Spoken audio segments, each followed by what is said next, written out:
Alors, en ce début d'année 2025, nous accueillons la mairesse de Magog, Mme Nathalie Pelletier. Bonjour, Mme Pelletier. Bonjour. Alors, Mme Pelletier, la Ville a choisi de délaisser l'application BCity Plus pour avoir un portail Magog. Alors, ça, Oui. c'est annoncé avant les fêtes au conseil municipal, mais là, vous l'avez lancé officiellement. Alors, pourquoi vous délaissez BCity Plus pour avoir un portail propre à Magog?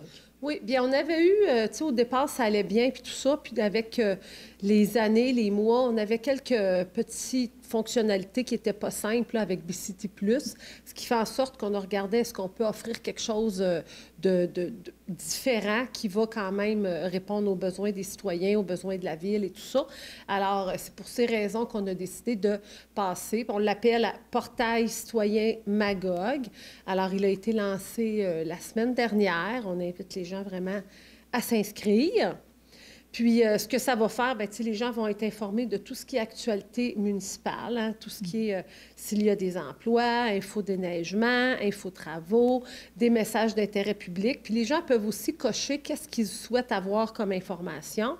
Dans tout ce qui est les cas de mesures d'urgence, hein, s'il y a des avis d'ébullition, des pannes électriques, s'il y a des fois des précautions à prendre là, de façon particulière.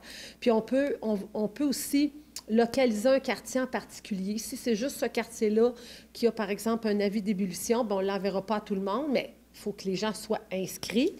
Puis, pour payer un espace de stationnement, maintenant, c'est vraiment via le portail citoyen Magog. Le seul élément, c'est que avant, bon, je sais que les gens pouvaient acheter des banques de temps. Là, pour l'instant, ce n'est pas disponible, mais vous pouvez rentrer dans votre cellulaire, votre numéro de carte de crédit, et toutes vos informations, puis ça va rester enregistré. Donc, c'est quand même assez simple, là. Exactement. Mais c'est ce qu'on faisait avec BCity Plus quand Oui. on voulait payer un espace de stationnement.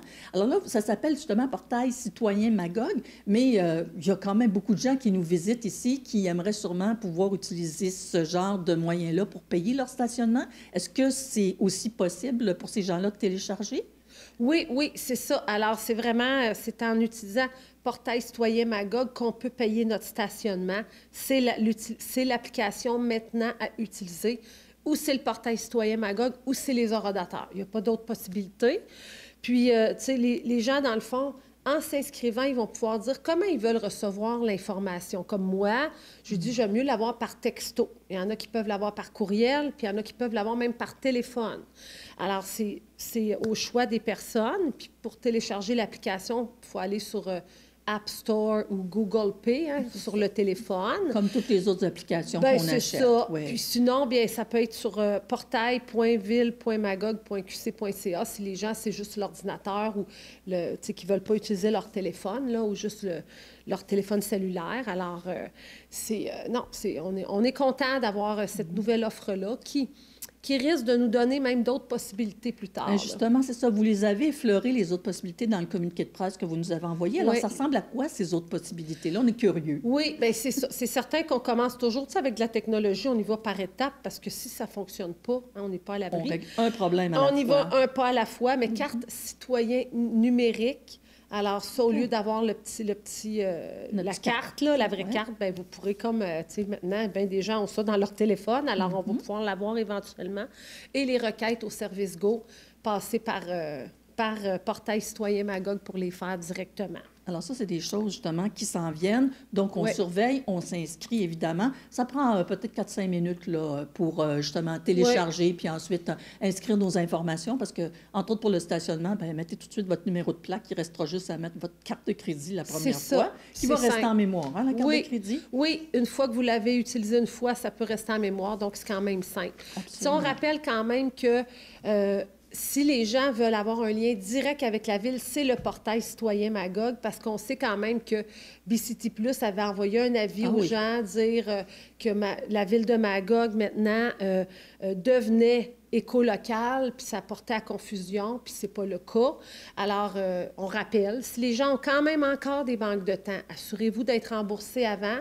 Une fois que c'est réglé, si vous voulez juste avoir l'information de la ville, bien, vous pouvez laisser tomber cette application qui est rendue écolocale, puis passer par la ville. Mais si ça vous intéresse, bien là, rendu là, ça vous appartient, mais je voulais juste vous démêler au niveau de la confusion. Exactement. Puis, il y a une chose aussi à préciser, c'est que jusqu'à décembre dernier, on avait toujours un retour sur les séances du conseil municipal avec le conseil en bref. Ça ne revient pas en janvier cette année. Donc, on va parler du conseil municipal de cette semaine où les questions portaient surtout sur la fermeture de la rampe de mise à l'eau du côté du secteur Venise. Alors ça a suscité beaucoup d'interrogations et de discussions. Oui, complètement. Alors, tu sais, l'élément déclencheur, c'est une petite rampe de mise à l'eau qui est située à cet endroit-là, près de la rue Bernard et tout ça. 8 places de stationnement si on a des remorques. Hein? C'est quand même assez limité comme stationnement. C'est dans un quartier résidentiel. L'élément déclencheur, c'est parce que la rampe, à notre connaissance, avait besoin d'investissements majeurs d'une hauteur d'environ 300 000 $. Ça a été quand même beaucoup remis en question à la séance. On va retourner faire nos devoirs. Mais on avait quand même consulté Action Lac-Magog, l'association du lac, qui trouvait décevant qu'on ferme, mais comprenait les raisons. Parce que si on investit, bien, on va inviter tout le monde à y aller. Si on invite tout le monde, il va y avoir des nuisances avec le quartier. Mais on a quand même... Ça a été une belle soirée. Les gens ont été très polis. Au début, tu sais, on ne sait toujours pas comment ça peut tourner, ces soirées-là où la salle est bondée. Hein? Ils sont pas là... sont là pour demander des changements. Mais ils ont tous été très polis. Les membres du conseil les ont tous remerciés. Donc, on retourne faire nos devoirs. Est-ce qu'on peut étirer la rampe encore? Est-ce que quelle va être la suite? Donc, on est retourné à l'étude pour ce dossier-là. Dans leur tas suivant, un autre dossier qui va se poursuivre en 2025. Oui. Bien, merci beaucoup. On vous souhaite une bonne année 2025 à vous et au conseil municipal, Mme Merci Pelletier. beaucoup à vous aussi et à vous, tous les citoyens qui vous écoutent. Merci.